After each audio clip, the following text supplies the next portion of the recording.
Moi, j'ai pour vous aujourd'hui une petite présentation maison, OK, au sujet de deux caméras planétaires monochromes non refroidies de la compagnie Zenwang Optical, ZWO. Je viens vous montrer quelques résultats de tests comparatifs que j'ai faits avec ces deux caméras. Puis aussi quelques petits résultats à la fin, hein, pour le fun.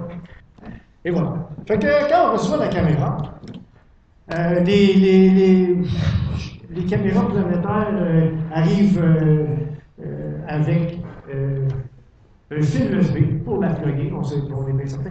Et il y a un adaptateur, un pouce et quart, pour pouvoir, on ne le voit pas ici, mais il est en dessous de la caméra, il est poigné après, là, il est vissé dedans, là, mais on ne la voit pas. C'est un adaptateur comme un coulant, comme on dit, qui rentre à l'endroit de votre oculaire, tu sais. Fait que, il y a ça. Ensuite de ça, il y a une lentille grand angle qui est bien le fun. C'est une 2,1 mm. Elle vient avec. Ça prend excusez-moi, un 180 du ciel. C'est vraiment fascinant. Ensuite de ça, bon, un câblage ST4. Écoutez, je vais vous dire bien franchement, ça c'est pour de l'autoguidage. Puis moi, de la manière que je fonctionne, quand je fais de l'autoguidage, je ne me sers même pas de ce fil-là. Fait qu'il est encore branché de même dans la boîte. Fait que je m'en sers même pas de ça. Je m'en sers plus de façon comme une caméra conventionnelle pour faire de l'autoguidage. Donc, je prends la sortie, je l'envoie dans PHD. Puis c'est PHD qui s'occupe de ça, c'est pas le ST4, mais c'est compatible ST4 pour ceux qui ont des montures avec ce genre de système-là. Il y a aussi le petit CD qui vient avec les drivers pour faire marcher la caméra dans votre laptop.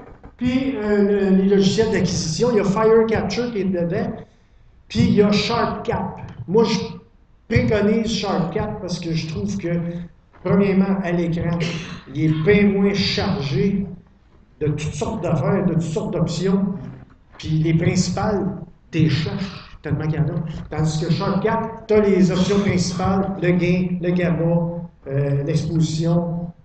Ils sont tous facilement repérables sur ton écran. Fait que pour moi, je prends SharpCap.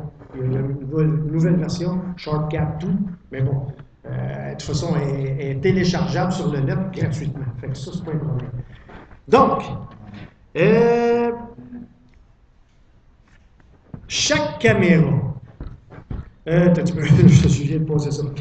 Les deux modèles, c'est ça, les deux modèles en question, ici, sont la 120, qui est le premier modèle qui est sorti monochrome USB 2, que tout le monde a capoté quand ça a sorti. Mais là, ils ont sorti une USB 3 qui est dans le même genre de type d'appareil. Donc, c'est une monochrome aussi. Puis, mais à USB 3, on s'entend-tu que le taux de transfert d'image est pas mal plus rapide dans le laptop? Ça prend un laptop USB 3, c'est bien sûr. Fait que, mais ils viennent, comme vous voyez, toutes les deux, avec leur petite lentille All Sky, qui est tellement fascinante. Moi, ça me fait triper, cette affaire-là. Ensuite de ça, on va regarder juste vite fait de même. J'ai ouvert j'ai enlevé justement les petits coulants d'un pouce et quart, c'est ça que ça donne. Fait qu'on voit les capteurs à l'intérieur. La 120 qui a un 1280 par 960, mais c'est des pixels de 3,75 micromètres. Puis l'autre qui est faite sur le large, plus en largeur, puis c'est un 1936 par 1090, mais c'est des pixels plus petits. Fait que quand votre planète va s'imprimer dans le fond de votre capteur sur la 290, elle va être plus grosse à l'écran. C'est normal, les pixels sont plus petits, donc la planète va rentrer sur plus de pixels. Ça donne un grossissement supplémentaire, mais c'est pas le même capteur, mais c'est quand même du Sony. OK. La première, on va regarder vite fait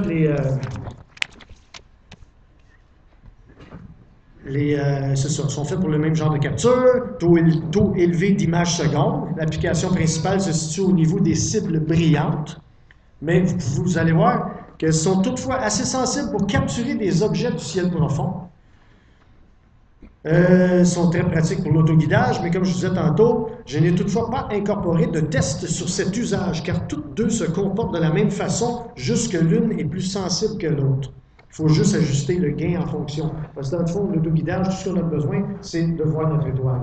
Sauf qu'avec la plus récente, donc la USB 3, c'est plus facile d'en trouver parce qu'elle est plus sensible.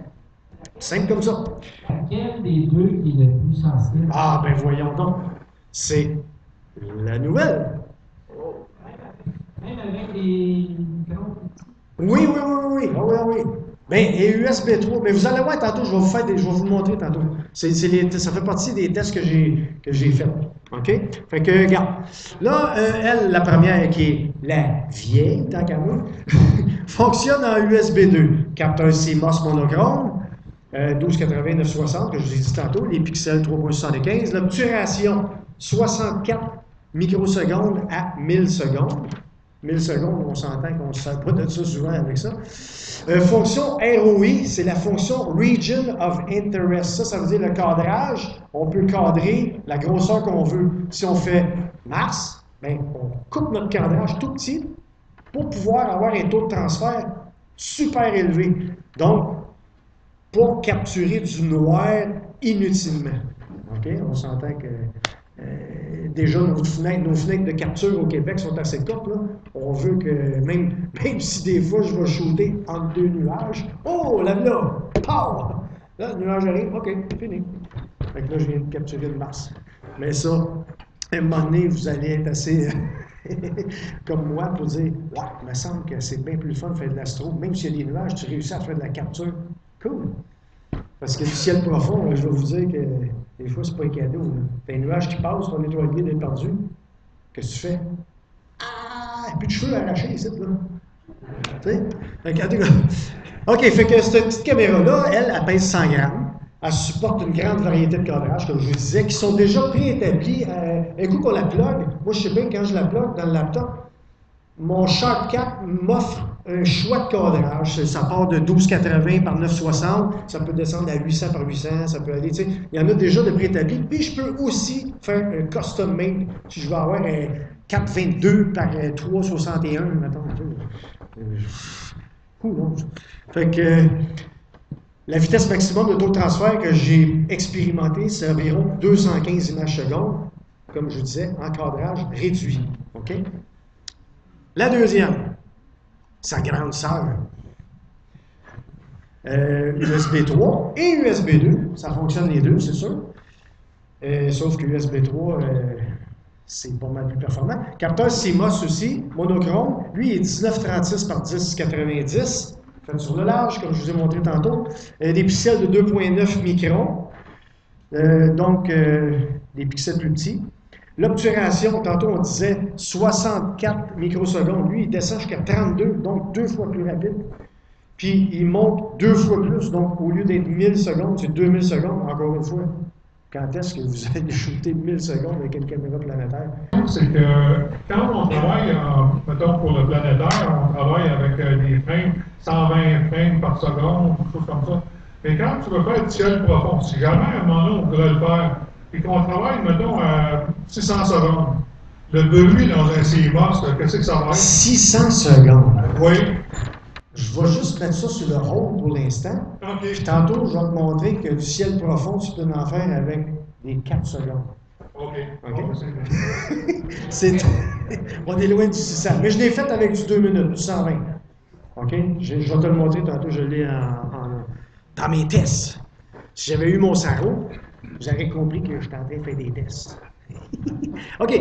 En arrière de ces caméras-là, il y a le pas de vis Kodak, OK, que tout le monde connaît en dessous de son appareil photo APN. On a tout ce petit trou de vis-là. Fait que ça, c'est pour un montage, écoute, ultra rapide. Pareil comme un appareil photo. Là, tu mets sur un trépied, tu le vises dedans, puis tu as rien qu'à viser ton trépied où tu veux, puis la caméra. En plus de ça, il y a 4 autres trous dont je me sers absolument pas, excusez. Dans le fond, pour l'astronomie, il faut être un peu, je dirais, zélé pour aller faire comme le français ici, puis mettre un refroidisseur bricolé, mais à cause tu veux, ça y tentait. Puis moi, ben, ça me tentait de vous le montrer que ce gars-là, il voulait mettre ça là. puis il se servait de ces 4 petites vis-là. Fait qu'on vient de trouver l'usage de ces vis-là, puis on va passer à autre chose. La compagnie ZWO, c'est pas parce que je suis un vendeur ou whatever, offre aussi une bonne gamme d'adaptateurs et d'accessoires connexes pour une multitude de possibilités, vous allez le voir tantôt, de montage optique et mécanique, et ce, à très bon prix. Il y en a qui ont dû aller voir sur leur site comment ils vendaient leur petit filtre, mettons le hydrogène alpha, le pouce quart. Je pense qu'il est en bas de 100 piastres, il est 80 et quelques piastres. Écoute, j'en reviens pas, là. La roue à filtre avec est en bas de 100 piastres, je pense. Pas de bon sens. Bien, c'est sûr qu'elle est manuelle, mais bon. Mais ils ont des accessoires à très bon prix, puis c'est des accessoires qui sont super pratiques, vous allez voir. Ça, vous voyez, c'est un adaptateur EOS T2. EOS, ça veut dire que c'est pour les lentilles, ben, les Canon, je dirais bien, hein, surtout les Canon, EOS.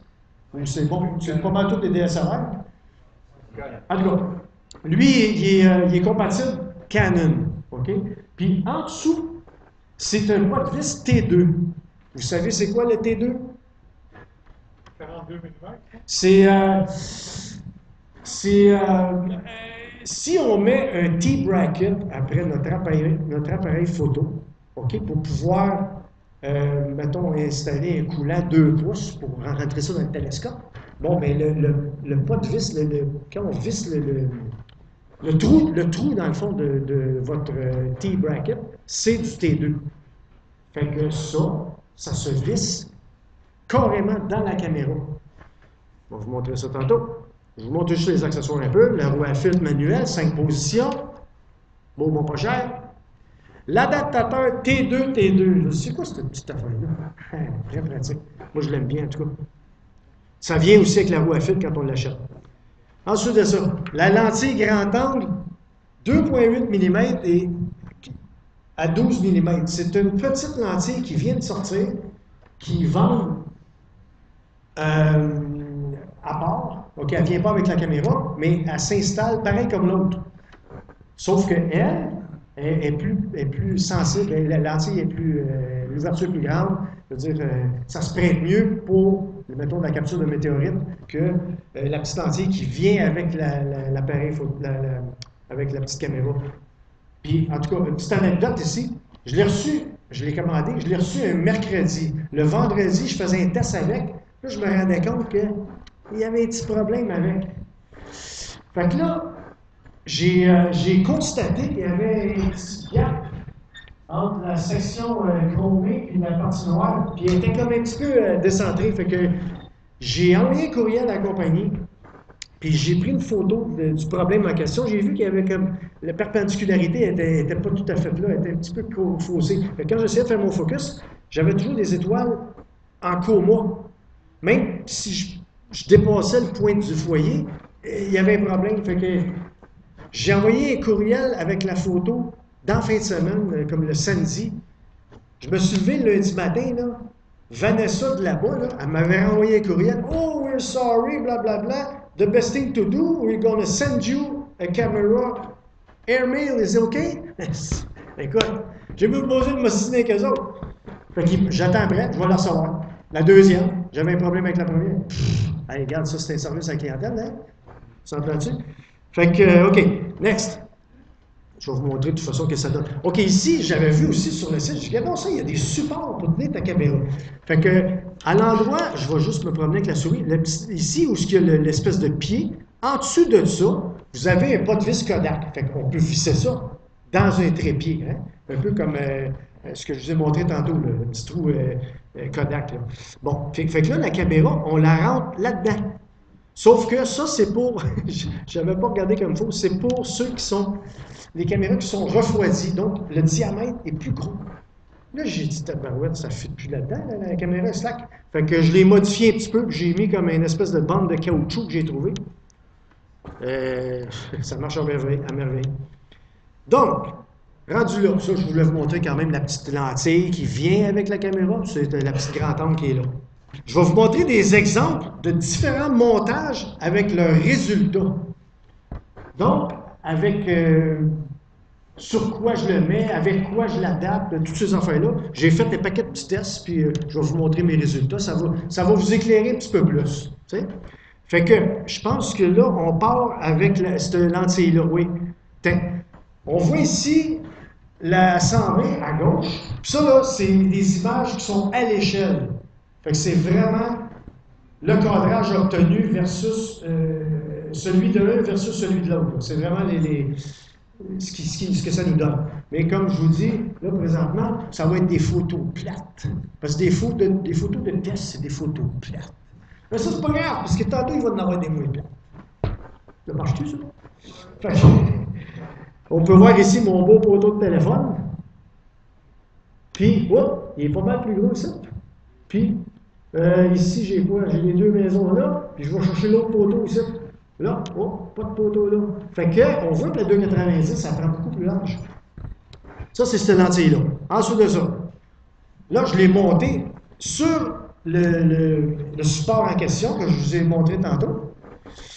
La lentille grand angle que j'ai acheté, puis que là, j'attends celle qui est pas défectueuse, si on veut, mais j'ai quand même été capable de faire le test avec. C'est tout ce que j'ai fait avec cette lentille-là, c'est le test. Là, je l'ai mis vite fait sur une EQ1. Question de vous montrer que ça se monte très bien sur un petit trépied. Puis, là, le full frame.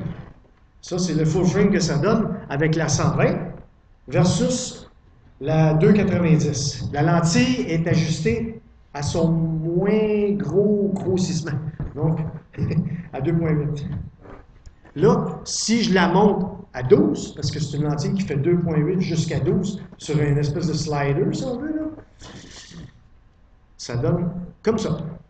Fait que là, écoute, j'ai quand même...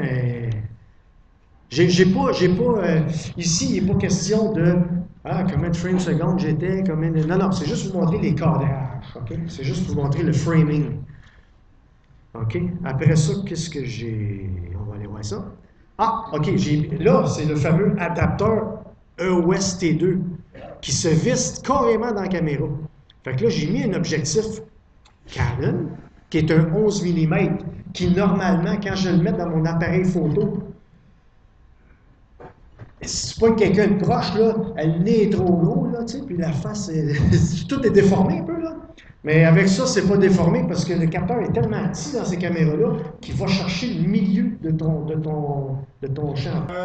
Pour l'objectif DSLR dessus, là, il faut que tu fasses un manual focus parce que tu ne pourras pas le faire. Ah oui, tu peux le faire. Tu fais ton manuel focus, puis tu l'as à l'écran. Fait que tu regardes ton écran, puis tu fais ton focus. Écoute, c'est facile au bout. OK, mais les fonctions automatiques, par exemple, du automatique. Ah non, oublie ça. Non, t'es mieux de faire ton focus à l'écran. Puis oui, tu me fais penser à quelque chose aussi. C'est que, c'est un petit peu en dehors du sujet, mais plus ou moins. C'est que ces caméras-là, quand vous voulez faire la collimation de votre télescope, spécialement les Schmidt-Cassegrain, écoute, c'est une merveille. Tu mets ça dans le back focus en arrière de ton télescope, tu l'as à l'écran, tu mets ton étoile dans le milieu, tu peux focuser, défocuser, regarder ton beigne, aller jouer sur tes vis en avant. Des fois, si tu joues trop avec tes vis, c'est sûr que ton étoile va chercher à s'en aller, mais c'est très fidèle à ce que tu peux... c'est plus facile de faire ça qu'à l'œil. L'œil ne sera pas aussi précis que cette caméra-là pour faire ta collimation de ton télescope. En tout cas, pour ce qui est des Schmidt-Cassegrain. Je ne sais pas pour ce qui est des autres, là, mais moi, en tout cas, je trouve ça, c'est merveilleux. C'est ultra facile. Fait que, avec cette configuration-là, je suis allé faire mes tests, c'est sûr, j'ai mis une caméra puis l'autre caméra. Fait que ça donne ça en full frame. On voit les Pléiades ici. C'est pas évident de voir que, mettons, les Pléiades à droite sont plus grosses, mais elles le sont, OK? Mais on peut voir la différence de distance entre les deux fils. Le trépied est au même endroit. Fait que c'est ça. C'est avec l'objectif APN 11 mm. J'ai dit, je voulais leur montrer que ça fit dessus, puis on peut faire de quoi avec ça. Parce que j'ai fait des tests aussi avec des lentilles, écoute, des 200, 300.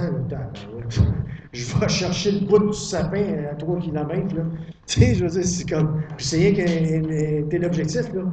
Le temps d'exposition, écoute, comme je disais tantôt, c'est juste un test de cadrage ici. Il ne faut pas que tu te files là-dessus. Là.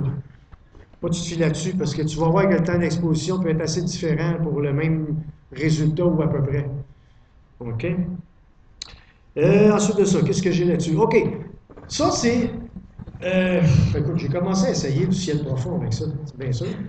En arrière du Schmidt-Cassegrain. Fait qu'on voit ici le focuseur du télescope. C'est pas le focuseur original, c'est un focuseur que j'ai rajouté.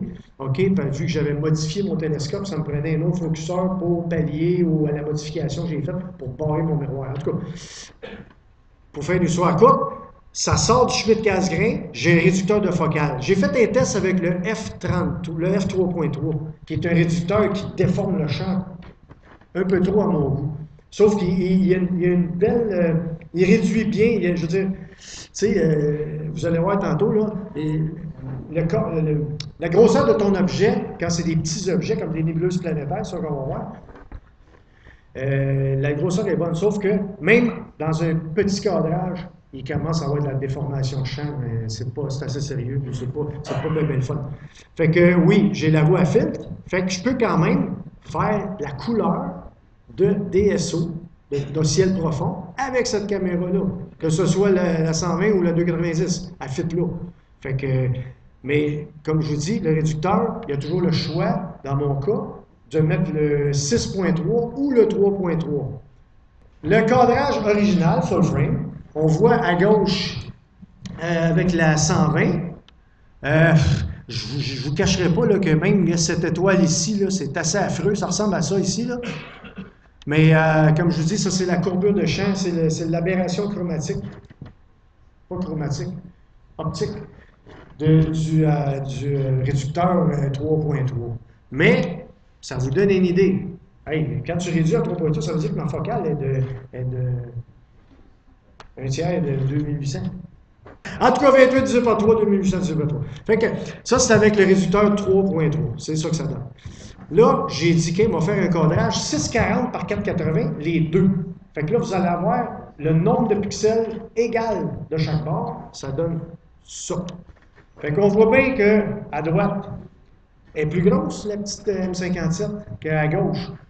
Mais comme je vous dis, fiez-vous pas au bruit de l'image, puis au temps d'exposition, puis ces choses-là. Moi, ce que je fais présentement, c'est vous montrer les cadrages, OK? Des photos plates. Tu sais comme vous dites tantôt? Fait que ça, c'est avec le 3.3. Fait que je me suis amusé à faire le clown avec un filtre vert. Mais c'est avec le réducteur focal 6.3. Parce que ayant constaté que le 3.3 c'était un peu wash, sauf que le 6.3 rapetisse moins. Donc, ma réduction est plus bien là. J'ai plus de champ.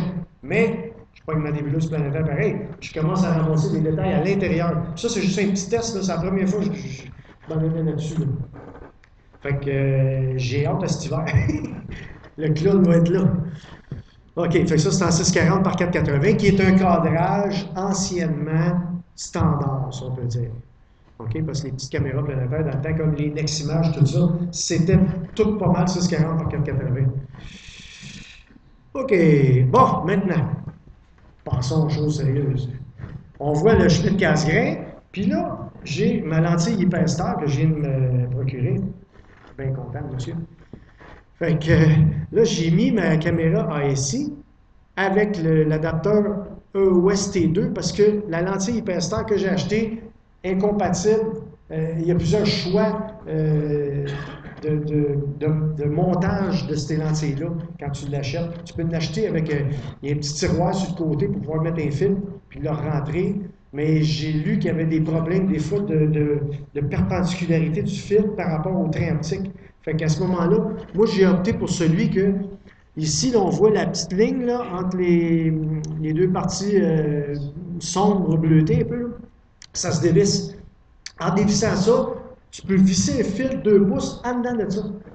Fait que j'ai mis un filtre hydrogène alpha, OK, qui est quand même assez foncé, ces filtres-là, on s'entend. Fait que j'ai dit, OK, on va essayer ça. Puis, comme vous pouvez voir aussi, la caméra est même plus petite que l'obstruction centrale originale où le Hyperstar est. Ça veut dire que Tu ne rajoutes pas d'obstruction avec ça, à part le fil ici qui va passer. C'est la seule affaire. OK? Fait que moins de chances de déformer tes étoiles qu'avec un DSLR, parce que le DSLR, comme tout le monde le sait, le boîtier il est rectangulaire. Souvent, l'objectif il est décentré dessus le boîtier, il n'est pas en plein milieu. Fait que quand vous vous focussez avec votre appareil photo puis le Hyperstar, quand vous regardez votre beigne, là, vous voyez le dessin de la caméra à l'intérieur du beigne. Donc, le trou de beigne, c'est votre caméra. C'est pas compliqué, c'est ça. Tandis que ça, tout ce que j'ai, c'est un beau rond, bien rond, avec un petit fil qui passe. C'est tout. Donc, des petits tests avec ça. M27. Ça, c'est des 30 secondes avec une lune. Aucun stretch là-dessus. Là. C'est un stack de 119 images de 30 secondes de la ASI 290. Je n'ai pas vraiment fait les tests avec la 120 pour cette configuration-là. Je voulais plutôt vous montrer qu'il y a moyen d'adapter ces caméras-là avec le ciel profond. Oui, parce que j'ai la 120 là, et je voulais savoir, pour cette photo-là, le gain que tu as... Le gain? Oui. Le gain. À peu près, Alors, je te dirais que le gain là-dessus, il y a des écoute, c'est parce que quand je plug la 290, le gain que Shotcut m'offre, c'est de 0 à 600. Puis, le milieu serait 300. OK? Versus la 120, il me donne de 0 à 100. Donc, le milieu, c'est 50. Ça, en passant de même. Là. Mais pour ce qui est du gain, quand je fais du Deep Sky de même, là, écoute, c'est sûr que si tu montes trop, ça va bruiter. Là. Mais je te dirais, écoute, ça se situe. J'ai pas pris note de ça. Comme je disais tantôt, c'est plus pour vous montrer que le train optique fonctionne avec ces caméras-là. Fait que le gain, là, écoute, c'était peut-être 200 sur 600. Donc, trop de gain, il va y avoir trop de bruit. Trop de gain? Si tu montres le gain, là, tu vas augmenter aussi le bruit. Ah oui, absolument. Absolument. Mais n'oublie pas qu'il y a du stacking là-dedans. Il y a 119 images. Tu sais, fait que le bruit de fond, là, il s'estompe en arrière. Là, il se lisse. Ça vient lisse, le fond, là. C'est pas un paquet de picots, là. Oui. C'est que... c'est... En tout cas, oui? Ça, c'est du stacking, ça, en fin de compte, c'est un stream que tu as fait de 119 images. Oui, c'est ça. C'est comme un stream, comme quand je prends une planète, sauf que c'est des 30 secondes à la place des millièmes de seconde. Tu as fait 119 images dans 30 secondes. Non, du tout. Non, c'est des images de 30 secondes, mais... 119 donc, 119, c'est une heure. OK. C'est une heure. Puis, à chaque 30 secondes, pouf, il prend une autre image. Sauf que, c'est sûr, si je zoome là-dedans, je vais vous montrer. C'est quand même pas si mal, là. Pour un F2. C'est pas parfait, mais encore là, je considère que c'est pas fait pour ça, mais je commence juste à m'essayer à voir si je suis capable de pogner du ciel profond avec ça. Parce que quand il y a une lune, le monde, ils disent, ouais, des biscailles, tu vas faire du planétaire ou tu vas vouloir faire quoi quand il y a une lune de même? Fait que là, j'ai dit, regarde, on va essayer avec un filtre, puis on va essayer de faire des tests dans le ciel profond, parce que si les planètes ne sont pas là, tu ne peux pas faire de planétaire. Puis tu peux faire la Lune aussi, oui, effectivement, mais je veux dire, des fois, en tout cas, dans mon cas, je la délaisse un peu. Qu'est-ce que tu veux que je te dise? Je l'aime bien la Lune, là, mais c'est pas mon bag. OK, ensuite un autre. OK, ici, j'ai essayé le crabe, donc M1, avec la même configuration, sauf que là, je me suis rendu compte que ça prenait des 120 secondes, parce que c'est beaucoup moins lumineux que M27. M27, dans un chercheur 950, là, à Terrebonne, là, je la vois. Pas très bien, mais je la vois, puis je la place. Puis là, quand je pars mon chose, paf, elle est là. Fait que, c'est sûr qu'à un moment donné, il y a une certaine habitude avec nos yeux, puis une certaine habitude avec notre équipement, mais elle se voit, tandis qu'à M1, oublie ça, là. Tu sais. Fait que là, j'ai essayé M1. J'ai dit, c'est une nébuleuse fétiche, tant qu'à moi. Fait que je vais juste zoomer là-dedans, juste pour vous montrer. OK, on va laisser faire alentour, il y a des streaks. Ça, c'est parce que je n'ai pas fait de dark. Parce que je me suis rendu compte que, oui, ça bruite. Ces caméras-là, ça bruite. Surtout du 120 secondes. Ça a l'habitude de travailler en centièmes, pas en millièmes de secondes. Tu sais, fait que, ça vous donne un peu l'idée des détails que je peux avoir. Puis ça, c'est F2, là. Fait que, c'est sûr que si je m'en vais, puis je mets juste un réducteur 6.3, ça va défoncer. Sauf que ça va me prendre pas mal plus d'exposition que 120 secondes. OK? Parce que c'est une nébuleuse qui est moins brillante. Excusez. Donc, ensuite de ça, bon, on va arriver aux choses un petit peu plus sérieuses, donc aux choses à laquelle ces caméras-là sont conçues. On voit bien ici mon focuseur, on voit la lentille Barlow. Moi, je mets une Barlow en permanence. Quand il y a des planètes disponibles, moi, ma Barlow est là tout le temps. Fait que, soit que, en tout cas, je vais vous expliquer là, soit que l'adaptateur ici, je le laisse là ou je l'enlève. Vous allez comprendre pourquoi. Quand en l'enlevant, qu'est-ce qui se passe? La caméra va être collée sur la roue à fil, pardon. Fait que ça va faire de quoi? Dans l'image. Il y a du monde qui va mettre des barlots ou il y a du monde qui n'en mettront pas.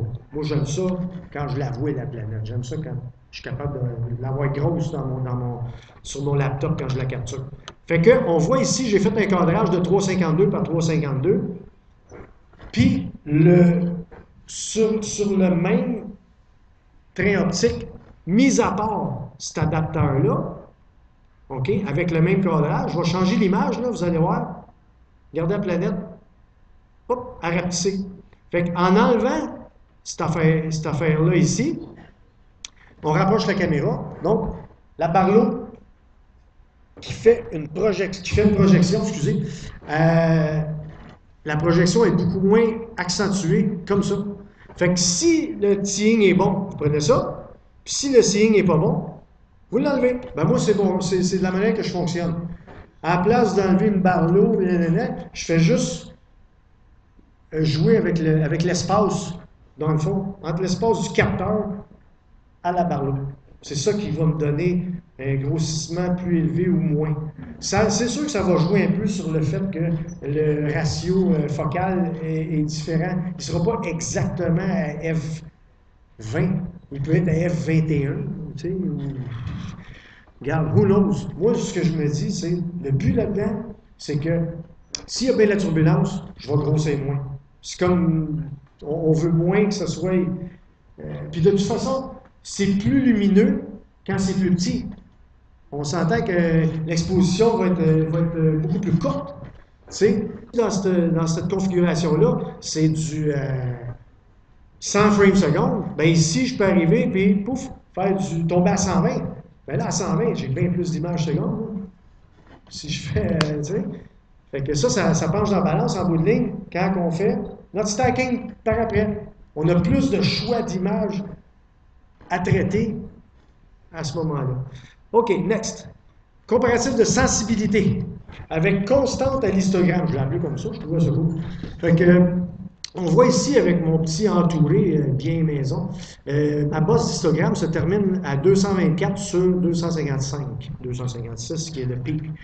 Fait que ce que j'ai fait, j'ai pris les deux caméras, j'ai pris les deux mêmes cadrages. Fait qu'en quelque part, vous allez voir que... Puis j'ai gardé mes gains puis mes gammas aux endroits respectifs, soit mi-chemin les deux. Ça donne ça. OK? Ça, c'est un 640 par 480, les deux. Là, ici, on voit gain en bas. Mettons, on va à gauche, là, qui est la 120.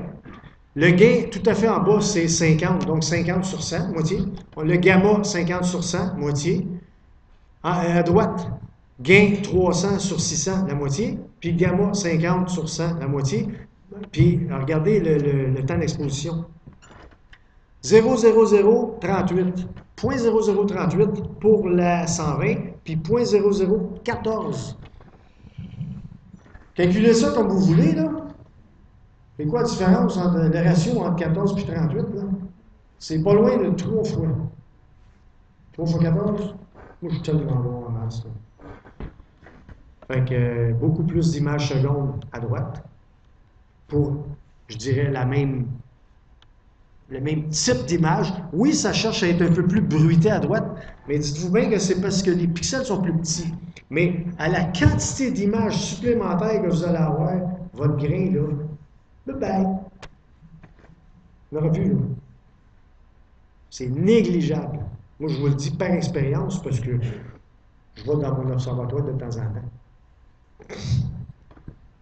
OK, next. Le FPN, avez-vous déjà entendu parler de ça? Peut-être du monde un peu expérimenté, là, c'est du Fixed Pattern Noise. C'est du bruit numérique à patron fixe. Je vais vous montrer c'est quoi que ça donne. J'ai mis le cap sur les deux caméras.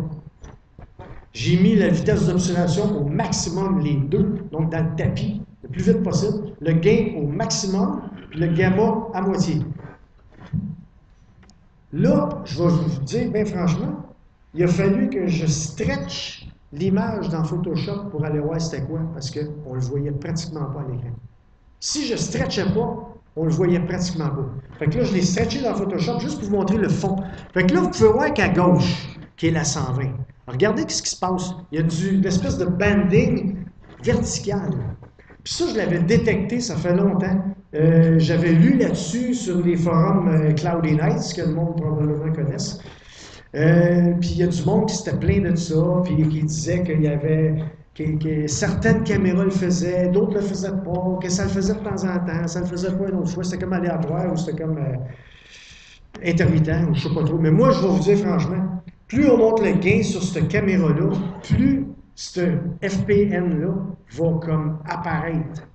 Puis j'ai détecté, en faisant mes planètes, je pense que je l'ai fait plus d'une, que si la planète reste au même endroit sur le capteur, puis qu'on fait la capture, ben c'est bien de valeur, mais vous risquez de voir les lignes dans votre planète un coup stackées.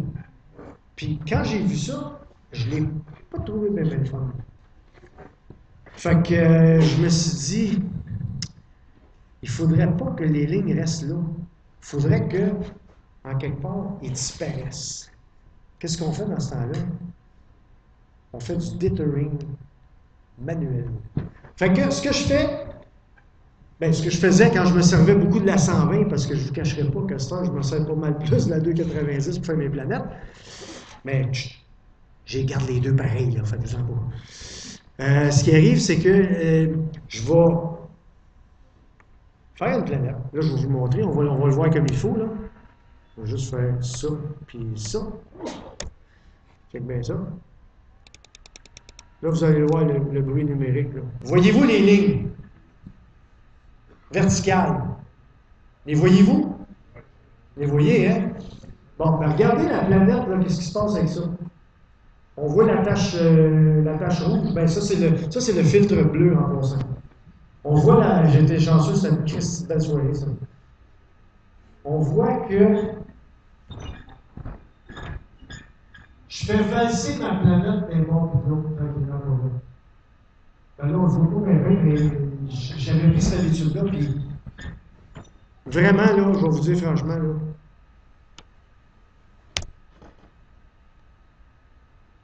ça fait la job.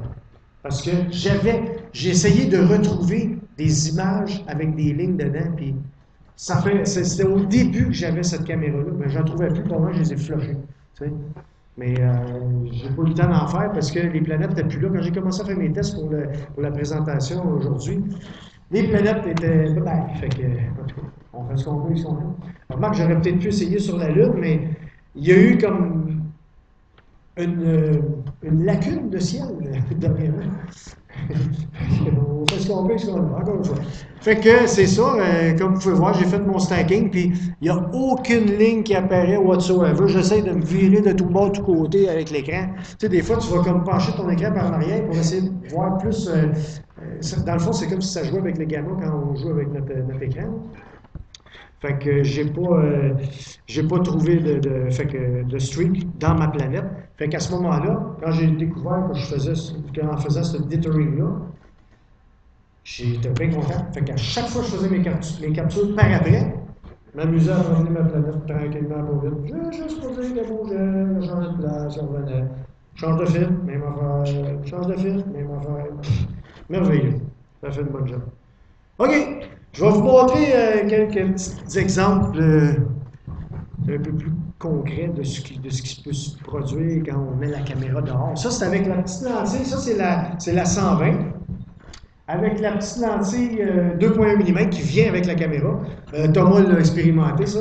Je ne sais pas si tu as pogné des météores comme ça, toi aussi. Non? Ah, écoute, je mettais ça dehors, là. J'arrivais avec mon trépied fixe, ou bien même la EQ1. J'ai une petite EQ1. Fait que je plante en parallèle, puis ça peut suivre quand même mon ciel. Ben, ceux-là, je pense que c'est avec la EQ1. Puis, écoute, je faisais des 2 secondes. Fait que je pince, 2 secondes. 2 secondes. Fait que, à un moment donné, pouf, il y a des météores qui apparaissent. Ça fait. C'est pas cette année, parce que cette année, c'était pas bien bon. Puis même, je détecte, je sais pas si vous détectez, là, la Voie lactée là-dedans. Là.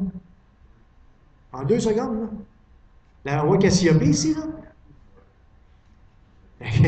2 secondes. À Terrebonne, là, c'est zone blanche, grise. Mais, en passant, je vous dirais que Richard, il a peut-être un ciel pourri chez eux, là, mais ton sud, là, il est bien mieux que le mien. Sais-tu pourquoi? Parce que moi, chez nous, là, j'ai Laval en avant de moi, j'ai Montréal tout de suite après ça, puis j'ai Longueuil en plus. Peux-tu avoir mieux? Hein? Fait que mon ciel est plus pourri que le tien. On s'entend-tu là-dessus? Merci beaucoup. Fait que c'est pas de la compétition, c'est juste amical. OK, un autre beau petit météore ici. Je vais vous montrer un troisième qui m'a épaté, puis que Gaétan Cormier il a assez capoté avec, c'est celui-là ici. Lui, je l'ai. Écoute, il y avait quelqu'un, c'est à 4 h du matin, il y avait quelqu'un, une fille qui était à Morin Heights, puis elle était, je sais pas pourquoi, elle était avec un ami dehors, puis elle a dit: j'ai vu un flash. Là, je me suis levé à la tête, puis j'ai vu de la boucane, une trace de boucane. Écoute, c'était ça, là. Moi, je suis chez nous, là, tu vois, mon observatoire il est là. Merci, Alan. Il est là. Fait que, en tout cas, c'était une belle capture, ça. Puis, cette capture-là, dans le film de 2 secondes par image, le météore, il est là pendant 6 secondes. C'est fort, hein?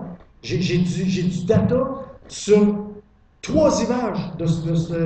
C'est un stack de 3 images, dans le fond. Tu sais, j'ai comme le début, le milieu, puis la trace de boucan à la fin qui est blastée par le bloom, là. Fait que, non, écoute, ça, c'est la petite caméra, la première, avec la petite lentille qui venait avec. Fait que c'est quand même pas si pire. Assez satisfait quand même. OK, ici, ça, c'est au C11, directement en arrière, avec le 6.3, HA 7 nanomètres. C'est la 290, donc c'est la version la plus récente des 2 caméras que j'ai achetées. Puis c'est des 7 secondes. Écoute, 7 secondes pour aller chercher du hydrogène alpha. Moi, je trouve ça le fun. Encore une fois, je n'ai pas vraiment vérifié le gain, mais c'est sûr que si on le monte un peu trop, le fond de ciel va venir gris. Mais c'est dans la norme je dirais, dans le range normal du gain. Tu sais, ça va jouer entre le tiers et le 2 tiers, mettons. Fait que, tu sais, dépendant si ma cible est là ou ma cible est là. Puis si Montréal est en avant. C'est sûr qu'en avant, je vais avoir un gradient pas mal plus épouvantable qu'en haut, là. Fait que le gain, c'est à faire attention, puis tout ça. Fait que, bon, next. On va y aller. Regarde, ça, c'est la première et seule à date tentative de RGB avec la petite 120.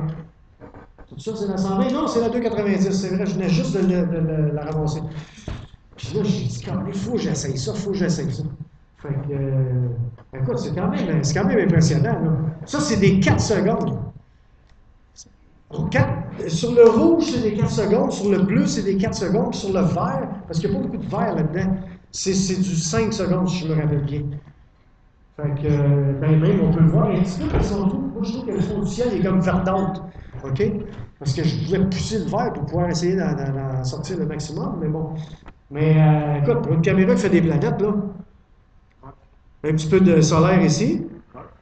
5 minutes, hein? Thank you. OK. Ici, on voit que j'avais planté ça derrière un petit LUNT, donc un télescope solaire 35 mm. Écoute, c'est pas gros, là. 3,5 cm de diamètre. Puis, on voit, c'est sûr qu'en jouant avec le filtre hydrogène alpha qui est là-dessus, si on le tilte un peu, on joue avec le bout du filtre en avant pour pouvoir voir les détails sur le soleil ou voir les protubérances. Hein, vous savez comment ça fonctionne. On fait juste tilter un petit peu la lentille en avant. Pour voir les protubérances, ça va donner des Newton rings qu'ils appellent. Okay? Vous avez déjà vu ça? Vous avez entendu parler de ça? Les espèces de lignes dans le fond de l'image, là? OK? Bien, en stackant, moi j'ai dit tabarouette, je m'envoie ça dans mon stack. Pas tout! Bien content. Fait que j'ai eu ma petite flamme ce jour-là. Ensuite de ça, Mars. En voilà une. C'est pas beau, ça? Le monde on dit, qu'est-ce que c'est ça? C'est combien de lettres? Un bloc. Ça, c'est du cadrage assez réduit, merci, là, en passant. Là. Bien, en bout de ligne, on donne ça. Ça, c'est les 3 couleurs. Mais imaginez, quand on voit un film comme l'autre avant, là, puis tu dis, tu es capable de faire de quoi avec ça? Yes, sir. Ça sort. Puis regarde, avec l'ombre, on voit qu'elle n'est pas à l'opposition, là. Hein? Puis même le monde, quand j'ai posté ça, c'est il dit, hey, t'es capable de sortir ça pendant qu'elle est rendue loin même? Ah, qu'est-ce que tu veux? Va te chercher le ZWO. Un petit Jupiter ici que je voulais vous montrer. Tiens, on fait ça comme ça. On va encore grossir. Qu'est-ce que vous voyez là-dedans? Le point à gauche, vous le voyez? Ganymède. Le point ici, vous le voyez? Io. Le petit point ici, avant, qui est à gauche, là, il y a 2 points, là. Le point à gauche, c'est Callisto. C'est même pas un ombre, ça, là. Puis le point à droite, c'est l'ombre de Io. Vous allez le voir comme ça. Puis, comme ça. Ça a quand même sorti, là. Tu sais, on voit Callisto, on voit que c'est pas un ombre, là. Il est comme grisâtre. Parce que c'est la lune la plus foncée de Jupiter. Ben, des lunes galiléennes de Jupiter. OK, next. Ici, Théophilus. Regarde, vous allez rire, là, c'est du bon seeing, ça. Regarde que ça donne. Écoute, ça c'est haute focale, là. Ça c'est ma focale de planétaire qui est à 5600. C'est quand même impressionnant pour un cratère. Tu sais, c'est. Hey, regarde, celle-là. 4 images secondes. C'est quoi, vous pensez? C'est ça. C'est la première fois que je vais poigner. Vous allez dire, il trouve du détail là-dedans? Oui, du détail là-dedans. Es-tu capable de détecter que vers la droite, comme la moitié vers la droite est un petit peu plus pâle? Ouais. Là, je l'ai mis en couleur, en fausse couleur, là, parce que je voulais que ce soit un petit peu plus réaliste. Puis, c'est ça, écoute, c'est du 4 images secondes. Parce qu'avec ça, c'est avec la 290, parce qu'avec la 120, j'étais capable d'aller chercher juste une image seconde. Écoute, la turbulence, ça a fait des dégâts, là, ça, là. Mais à 4, j'ai réussi ça. Ça, c'est avec un filtre. Le R610, c'est Bader qui fait ça. C'est un filtre qui n'est pas du IR, puis qui n'est pas du rouge, mais qui est les deux. Fait qu'il est plus large. Il prend tout le rouge, plus le IR. Fait qu'en temps de bon seeing, ce filtre-là peut faire des petits miracles. Bon, un petit Jupiter. C'est une petite rotation. Chaque tic, tic, tic, tic, tic que vous voyez, là, c'est un stack d'un AVI. Fait qu'il doit avoir comme, je sais pas moi, un bout de rotation. Même ça doit être à peu près 2 heures. À peu près 2 heures de capture. Ça, c'est juste le rouge. Fait que, bon, je vais vous montrer un petit peu que ça peut donner stacké, mais C'est pas ma meilleure. J'ai dit c'est parce que je voulais que ça aille avec la capture. J'en ai fait des meilleures que ça. Une petite Mars encore une fois. Je vais juste vous la montrer de plus près. Celle-là, c'est ma meilleure Mars à date. Là, juste vous la voyez. Ben, c'est ça que ça a l'air. Quand même pas si pire. On voit le cap polaire qui est même scindé. Ici, il y avait une espèce de nuage avec un... Écoute, Damien Peach a sorti une Mars avec ce côté-là de la planète dans le même temps que ça. Puis j'ai les mêmes features sur sa planète que lui. Là. Même affaire. J'ai juste oublié d'aller prendre sa photo et de la sacrer à côté pour les besoins de la cause. En tout cas, là, on va finir vite fait avec ma favorite. Et la favorite de plusieurs ici, je dirais bien. De plus, ce que je voulais faire, c'était ça. C'était ça, puis c'était ça. Comme ça, pour vous la grossir un peu. Question de voir Saturne de proche. Aimez-vous ça? C'est beau? C'est ma favorite. Hey, quand on voit la division de Cassini passer en avant, j'en ai des frissons. Image finale. Yes, merci beaucoup. Oui, les questions, c'est ça. Je vais les prendre pareil. Est-ce que le filtre R610, c'est pour toutes les planètes? Oui, ben c'est parce que c'est un filtre rouge. Puis, comme je te dis, il combine le rouge et l'infrarouge ensemble. Fait que tu peux t'en servir pour toutes les planètes si tu veux. C'est sûr.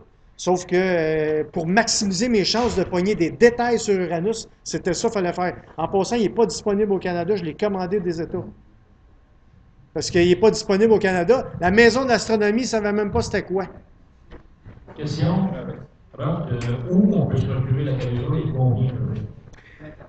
La caméra, la 290, la deuxième que je vous ai montrée, je vous dis, ben moi je l'ai payée en spécial, 350 US. Mais ça fait quelques temps. Ça fait, je te dirais, printemps passé.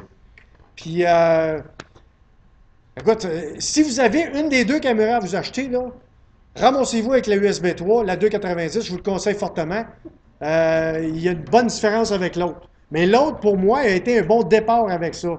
Sauf que, quand je fais du Deep Sky, je mets la petite 120 pour guider, je mets la 290 pour capturer. Yes, sir! Tu peux guider avec le 92 aussi. Ah ouais, je peux guider avec les deux, là. C'est sûr, là. C'est des caméras merveilleuses. Regarde, je conseille à tout le monde de s'en procurer.